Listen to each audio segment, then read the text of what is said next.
যাদের প্রয়োজন নেই, যারা তর্কিত, তাদেরকে আমরা রাখবো না, এবং তর্কিত না কিন্তু পাওয়া যাচ্ছে না তাদেরকে আমরা রাখবো না। মোট কথা, যারা সিটি কর্পোরেশনকে নষ্ট করছে বা ভবিষ্যতে করতে পারে তাদেরকে আমরা রাখতে চাই না। তবে প্রত্যেকটা জিনিসে একটা সুনির্দিষ্ট পদ্ধতি আছে, সেই পদ্ধতি অনুসরণ করে আমরা তাদেরকে এখান থেকে বিদায় করে দেব। এবং ইতিমধ্যে আমরা এই সিটি কর্পোরেশন ক্ষয়ক্ষতি নিয়ে একটি প্রজ্ঞা করা হয়েছে, জিডি করা হয়েছে। এখনও এটা হয়তো পুলিশ তদন্ত করবে সক্ষমতা অনুযায়ী, পরবর্তীতে যদি অন্য আইনগত ব্যবস্থা গ্রহণ প্রয়োজন সেই অনুযায়ী আমরা কাজ করব। যে কাউন্সিলরতে কাজ করার জন্য আইনে আমাদের যে অধ্যাদেশটি যেটা এই 19 তারিখে হয়েছে, অধ্যাদেশে একটা সুযোগ করে দেওয়া আছে। যদি কমিটি মানে প্রশাসক যদি মনে করেন কোনো জনবল দিয়ে কমিটি গঠন করার প্রয়োজন, তাহলে কমিটি গঠন করতে পারে, কমিটি গঠন নিতে পারে, যে কমিটির যারা সদস্য হবেন তাদেরকে কাউন্সিলের সমপর্যাদা ক্ষমতা দেওয়া যাবে। কিন্তু আমরা এই মুহূর্তে আমাদের প্রাথমিক যে সিদ্ধান্ত হয়েছে সেটি হলো যে আমরা চাই আপাতত কোনো বিতর্কে না যেয়ে, কোনো জটিলতা তৈরি না করে আমরা কাজটা শুরু করতে চাই, যেখানে গণমাধ্যম অত্যন্ত গুরুত্বপূর্ণ। আপনারা জানেন যে একটি রাষ্ট্রে যদি গণমাধ্যম যৌক্তিক আচরণ করে, অবাধ তথ্য প্রবাহ নিশ্চিত করে, তাহলে কিন্তু ওই দেশে কখনো কোনো অশান্তি এবং কোনো প্রকার দুর্নীতি এবং কোনো অপশাসন কায়েম হতে পারে না। সরকারি অর্থ থাকে, যেমন বেশিরভাগ প্রকল্পে কিন্তু সরকারি অর্থের টাকা, সিটি কর্পোরেশনে হয়তো খুবই মিনিমাম একটা টাকা আছে, সেটা সিটি কর্পোরেশন একটা সরকারি প্রতিষ্ঠান, স্বায়ত্তশাসিত আইন সংবিধিবদ্ধ সংস্থা বলি আমরা। আর সরকারি টাকা হলে সরকার যে আর্থিক বিধিবিধান আছে সেটা অনুসরণ করতে হবে, টেন্ডার করতে হবে। অর্থাৎ সরকারি ক্রয় আইন আছে 2006 সালের, এবং সরকারি ক্রয় বিধিমালা 2008 সালের আছে। এর আওতায় যেগুলো করার দরকার তার যদি সামান্যতম ব্যত্যয় ঘটে, সেই অনুযায়ী আমরা ব্যবস্থা নিতে পারব যারা এর জন্য দায়ী। যদি আইনগতভাবে মানে ভুল পদক্ষেপ নিয়ে এগুলো ব্যয় করে, এটা দুইটা তখন অপশন হবে। একটা হলো অডিটে এটা আপত্তি দেবে, সিভিল অডিট হয়, কারণ আপনারা জানেন আমরা যখন বিলগুলো সাবমিট করি তখন কিন্তু এটি দেয় এজি অফিস, আমাদের যে রাজশাহী মহানগর এই মানে বিভাগীয় যে হিসাবরক্ষণ অফিসে, তারা একটা যাচাই করে দেখে। আর অভ্যন্তরীণভাবে আমরা যাচাই করে দেখব যে এখানে কোনো টেন্ডারের ক্ষেত্রে, কোনো ব্যয়ের ক্ষেত্রে কোনো আর্থিক অনিয়ম হয়েছে কিনা। যদি হয়ে থাকে, যে দায়ী তার বিরুদ্ধে ব্যবস্থা নেব, কোনো খাতির করার কিছু নেই। আচ্ছা, আমি আগেই বলেছি আমি হলাম একজন প্রশাসক, আমি শ্বেতপত্র প্রকাশ করব না, কারণ শ্বেতপত্র প্রকাশ করার দায়িত্ব আমার না। আমার কাছে সুনির্দিষ্ট অভিযোগ দিবেন, বা যে অভিযোগগুলো আসছে নিষ্পত্তি হয় নাই, সেগুলো আমি নিশ্চয়তা দিতে পারি আইন অনুযায়ী তদন্ত করে তাদের বিরুদ্ধে কঠোর ব্যবস্থা নিয়ে কোনো ছাড় দেওয়া হবে না। মানে সেটা ব্যক্তির হোক হোক, যদি ধরেন আপনার একটা সম্পত্তি আছে কৃষি জমি, আপনার শ্রেণী পরিবর্তন করতে হলে আইনে বলা আছে জেলা প্রশাসকের অনুমতি লাগবে, আপনি করেন নাই, আমি কিন্তু চাইলে এটা খাস করতে নিয়ে নিতে পারব। দণ্ডবিধি 21 ধারায় বলা আছে, দণ্ডবিধিতে বলা আছে যদি কোনো সরকারি দায়িত্ব কেউ পালন করে, সেটা জনপ্রতিনিধি হোক অথবা সরকারি স্থায়ী কর্মকর্তা বা কর্মচারী হোক অথবা অস্থায়ী হোক, যিনি প্রজাতন্ত্র হিসাব থেকে টাকা নেবেন তিনি পাবলিক সার্ভেন্ট আইন অনুযায়ী, এবং তার সবগুলো যে আমার বিরুদ্ধে যেমন ব্যবস্থা তার বিরুদ্ধে ব্যবস্থা হবে, প্রত্যেকেই এটা সমান দায়বদ্ধ। আমরা যখন একটা জিনিস দুর্নীতি তদন্ত করব, যার সম্পৃক্ত হবে, যার স্বাক্ষর পাওয়া যাবে, যার সম্পৃক্ততা পাওয়া যায়, সেটা যে তার বিরুদ্ধে ব্যবস্থা, সে তো কাউকে ছাড় দিয়ে কথা বলেন। এখন অনেক মন্ত্রী মহোদয় অনেকের বিরুদ্ধে মামলা হচ্ছে না, হচ্ছে। সুতরাং তদন্তে যাকে পাওয়া যাবে তার বিরুদ্ধে ব্যবস্থা হবে। এটা আমি সুনির্দিষ্ট বলছি যে এর নিব ওর নিব না, তা কিন্তু নয়।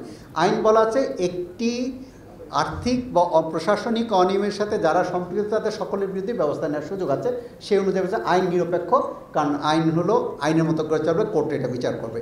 যেই মালামালগুলো লুট হয়ে গেছে, আমি বলেছি যে আমাদের মান্যবর সেনাপ্রধান মহোদয় এসেছিলেন, সেখানে আমরা বিষয়গুলো আলোচনা করেছি যে আমরা প্রথমে একটা সুযোগ দিব যে এই মালামালগুলো নেওয়ার জন্য, আর যারা এগুলোর সাথে সম্পৃক্ত নাশকতা এবং অন্যান্য মালামাল লুট করেছে, এটা তো ফৌজদারি অপরাধ।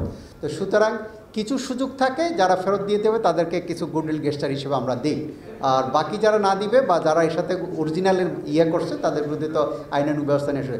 একটা জিনিস মনে রাখবেন, সকলের ক্ষেত্রে আমরা বলি ফৌজদারি অপরাধ কখনোই তামাদি হয় না, ফৌজদারি অপরাধ কখনোই তামাদি হয় না। 100 বছর পরে ফৌজদারি অপরাধ করতে পারে, মামলা হবে, কোনো অসুবিধা নেই। প্রথমত দেশীয় অস্ত্র ব্যাপারে যেখানে আপনারা অভিযোগ আছে, রক্তের দাগের কথা বলেছেন, কিছু দুষ্কৃতকারী এখানে জমা হয়েছিল, আপনার ক্রাইম সিন হিসেবে ওইটা আমরা এখন আটকে রাখছি। আপনারা চাইলে এখন দেখতে পারেন, ফুটেজ নিতে পারেন, সবই নিতে পারবেন। যেহেতু একটা কমিটি গঠন করা হয়েছে, একটা জিডি করা হয়েছে, পুলিশ সেই অনুযায়ী তদন্ত করে যদি দেখা যায় তাদের সম্পৃক্তভাবে যদি প্রাণহানি বা অন্য কোনো মানে অপরাধের সাথে সম্পৃক্ত করে, সেটা পুলিশ ব্যবস্থা নেবে। সেক্ষেত্রে ছাড় দেওয়ার কোনো সুযোগ নাই, একেবারেই নেই। সেটা এখনও আমরা আটকায় রাখতেছি এবং এটা ক্লিনও করিনি আমরা। আমি কালকে ভিজিট করেছি, এই জন্য এটা ক্লিন করতে দিইনি। এবং স্যার আগে আমাদের যিনি প্রধান নির্বাহী কর্তা তিনিও এটা আছে, আপনারা চাইলে আজকে ফুটেজ নিয়ে যেতে পারবেন। সুতরাং এখানে কোনো আমরা ছাড় দিব না। যদি এরকম থাকে কোনো অপরাধের সাথে কারো সম্পৃক্ততা পাওয়া যায়, সেটা তাদেরকে ধরা হবে। আমাদের এই সবাইকে নিয়ে আমি বিভিন্ন রাজনীতিবিদ নিয়ে বসছি, আপনাদের সাথে বসছি। আমি ইমিডিয়েটলি 4টা ভাগে ভাগ করছি আমি কি করতে চাই। প্রথম ভাগটা হলো এক্ষুনি আমার কাজটা শুরু করতে হবে, যেটা আমরা ইংরেজিতে বলি কুইক উইন। যেমন আমার নাগরিক সেবাগুলো সচল করে দিতে হবে, কর্মচারীগুলো ঠিক করতে হবে, কারণ এরাই তো সেবা দিবেন। আবার যাতে তর্ক তৈরি না হয়, এটা একটা।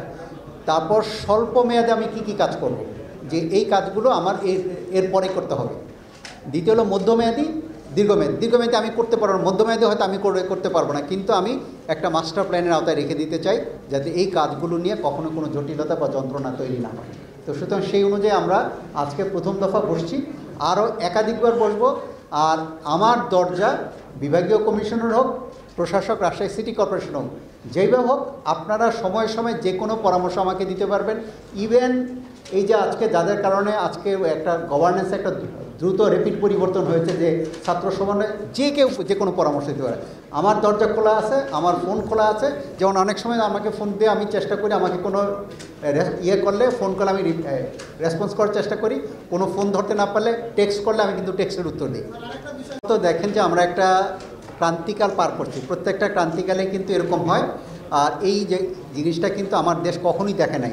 যেমন ধরেন পুলিশ পলাতক হয়ে গেছে, হয়েছে, খুন হয়েছে। তো সুতরাং সেই ক্ষেত্রে আমাদের যেটি হলো, ওসি আমরা এখানে বিশেষ করে মেট্রোপলিটনতে থানার ভারপ্রাপ্ত কর্মকর্তা বদল করতে পারছি উইদিন দ্য রেঞ্জ। আর রেঞ্জের মধ্যে আমি বলছি, রেঞ্জের মধ্যে আরও কিছু আছে, এইটা পরিবর্তনের মধ্যে আছে। মানে আমাদের জেলা প্রশাসক বদলাবেন, বদলাবেন, এসপি সাহেবরা বদলাবেন, ওসিরা বদলাবেন, একটু সময় দিতে হবে। এইটা বলতে, কারণ ওনার তো একটা ফেজ নিয়ে আসছিল, একটা ফেজ নিয়ে আগে দায়িত্ব পালন আছে, আরেকটা ফেজ নিয়ে এখন যেতে হচ্ছে। ওনাদেরও নিরাপত্তা আছে, ভেহিকেলের সমস্যা আছে। এই জায়গাগুলো একটা ঠিকঠাক হয়ে গেলে আশা করি নেক্সট উইকের মধ্যে আপনারা সব কিছু পেয়ে যাবেন, মোটামুটি অনেকটা ফয়সালা হয়ে যাবে।